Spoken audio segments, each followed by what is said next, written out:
بسم اللہ الرحمن الرحیم۔ السلام علیکم ورحمۃ اللہ وبرکاتہ۔ حضرت ایوب علیہ السلام کے 7 بیٹے اور 7 بیٹیاں تھیں۔ 1000 اونٹ، 1000 بکریاں، 500 غلام اور 500 اہل و عیال تھے۔ حضرت ایوب علیہ السلام اس وقت مالداروں میں شمار ہوتے تھے اور ہر وقت خدا کی یاد میں مشغول رہتے اور شکر گزاری کرتے۔ شیطان آپ علیہ السلام کی عبادت اور خدا کی شکر گزاری کو دیکھ کر حسد کی آگ میں جلتا اور آپ علیہ السلام کو اپنے پندے میں پھانسنے کی کوشش کرتا۔ غیب سے ندا آئی کہ اے لعین، ایوب میرا بندہ صالح اور شاکر ہے، اس پر تیرا زور کچھ اثر نہیں کر سکے گا۔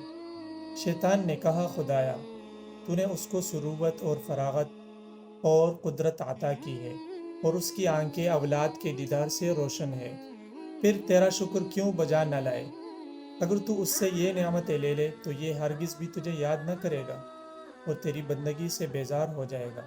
فرمایا، اے ابلیس، تیرا یہ گمان میرے بندے کے بارے میں غلط ہے۔ شیطان نے کہا کہ پروردگار عالم، اگر تو مجھے اس کی اولاد اور مال پر تسلط بخشے تو معلوم ہوگا کہ کس طرح بندگی کرتا ہے۔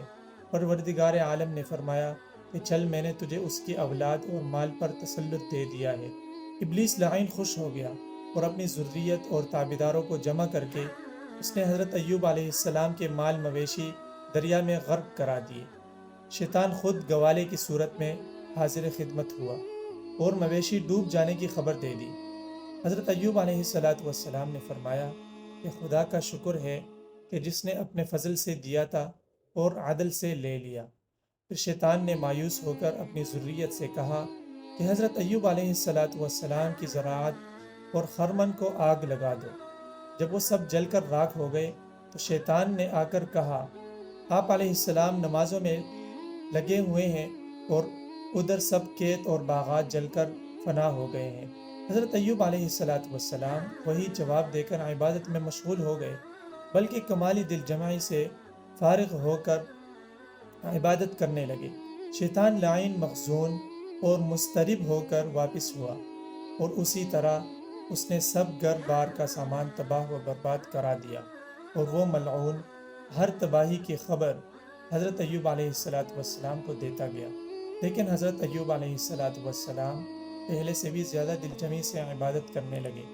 حضرت ایوب علیہ السلام کی سب اولاد ایک مکان میں تعلیم میں مشغول تھی کہ شیطان نے اس مکان کو ان پر گرا دیا اور فرزندان سعادت مند اس مکان کے نیچے دب کر جاں بحق ہو گئے۔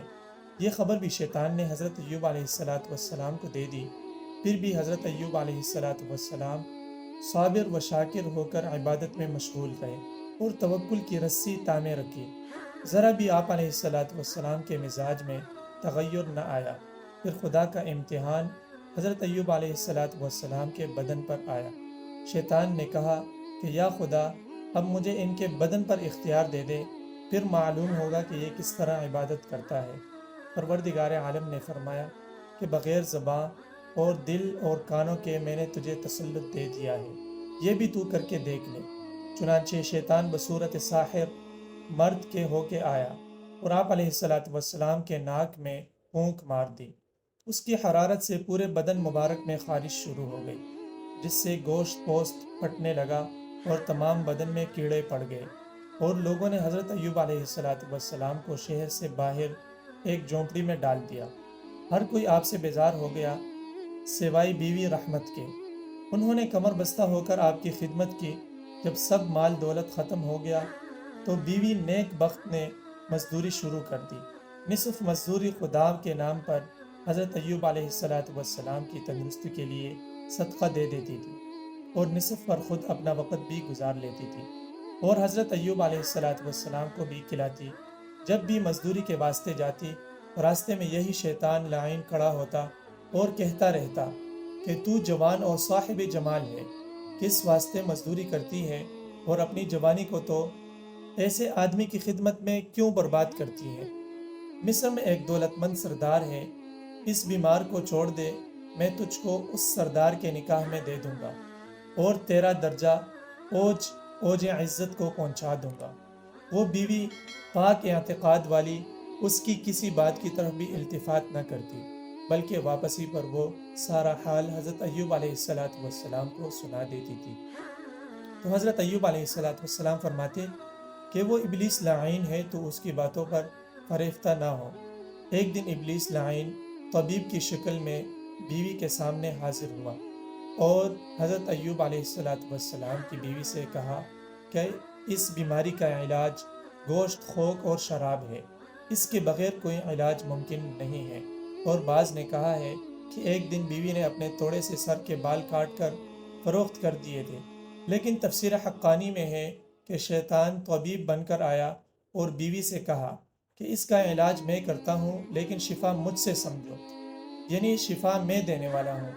جب یہ بیماری لمبی ہو گئی تو حضرت ایوب علیہ السلام نے خدا کی جناب میں فریاد شروع کر دی، جیسا کہ ارشاد باری تعالیٰ ہے، یاد کر ہمارے بندے ایوب علیہ السلام کا ذکر، جبکہ اس نے اپنے رب کو پکارا کہ مجھے شیطان نے رنج اور دکھ پہنچایا ہے۔ حضرت ایوب علیہ السلام کو جب شیطان کی طرف سے خبریں پہنچی تو اس وقت انہوں نے خدا سے فریاد کر دی۔ اس سے پہلے ان کو اتنی شدت کی بیماری دراز گزری تھی، فریاد تک نہ کی تھی۔ مال برباد ہو گیا، اولادیں مر گئی، جسم مبارک مریض ہو گیا، یہاں تک کہ سوئی کے ناکے کے برابر سارے جسم مبارک میں ایسی جگہ ہی نہ تھی جہاں بیماری ہی نہ ہو، صرف دل اور زبان سلامت تھے۔ پھر فقیری اور مفلسی کا یہ حال تھا کہ ایک وقت کا کھانا پاس نہ تھا، اور اسی حال میں کوئی ایسا نہ تھا جو خبر گیری کرتا، سوائے ایک نیک بخت بیوی صاحبہ کے، جن کے دل میں خوف خدا تھا اور اپنے شوہر کی محبت تھی۔ لوگوں کا کام کاج کر کے اپنا اور اپنے شوہر کا پیٹ پالتی اور صدقہ بھی دیتی رہتی، حالانکہ پہلے ان سے زیادہ مالدار دوسرا کوئی شخص نہ تھا، اولاد بھی تابعدار اور دنیا کی ہر راحت موجود تھی۔ اب ہر چیز چھن گئی، شہر سے باہر کوڑا کرکٹ کی جگہ لا بٹا دیا۔ اسی حالت میں کئی سال گزر گئے، اپنوں اور غیروں نے منہ پھیر لیا، حتیٰ کہ خیریت پوچھنے والا کوئی نہ تھا، صرف حضرت ایوب علیہ السلام کی وہی نیک بیوی صاحبہ تھی جو ہر وقت دن رات خدمت کے لیے کمر بستہ رہتی تھی۔ بالآخر دور آزمائش کے ختم ہونے کا وقت آ گیا۔ پھر اس برگزیدہ بندے نے رب العالمین کی بارگاہ کرم میں تضرع وزاری کی، کپکپاتے ہوئے ہونٹوں سے حضور قلب کے ساتھ دعا کی کہ اے میرے خدا، مجھے دکھ نے تڑپا دیا ہے اور تو ارحم الراحمین ہے۔ اسی وقت رحیم و کریم خدا نے ان کی دعا کو قبول فرمایا اور حکم ہوا کہ زمین پر پاؤں مار لو۔ پاؤں لگتے ہی وہاں ایک چشمہ ابلنے لگا، جیسا کہ ارشاد باری تعالیٰ ہے، ارکض برجلک ھذا مغتسل بارد وشراب، اپنا پاؤں زمین پر مار لو، یہ نہانے کا ٹھنڈا اور پینے کا پانی ہے۔ پاؤں مارتے ہی چشمہ جاری ہو گیا، حکم ہوا کہ اس کا پانی پی لو۔ پاؤں جب مارے تو دو چشمے جاری ہو گئے، ایک نہانے کے واسطے، دوسرا پینے کے واسطے۔ نہانے سے بدن کی اوپر کی ساری بیماری ختم ہو گئی اور پینے سے اندرونی بیماری سب کی سب جاتی رہی، ظاہری اور باطنی عافیت اور کامل تندرستی حاصل ہو گئی۔ مزید اس طرح کی ویڈیوز دیکھنے کے لیے ہمارے چینل کو سبسکرائب کیجیے اور بیل آئیکن کو بھی ساتھ پریس کیجیے تاکہ نئے آنے والی ہر ویڈیو آپ تک بر وقت پہنچ سکے۔ السلام۔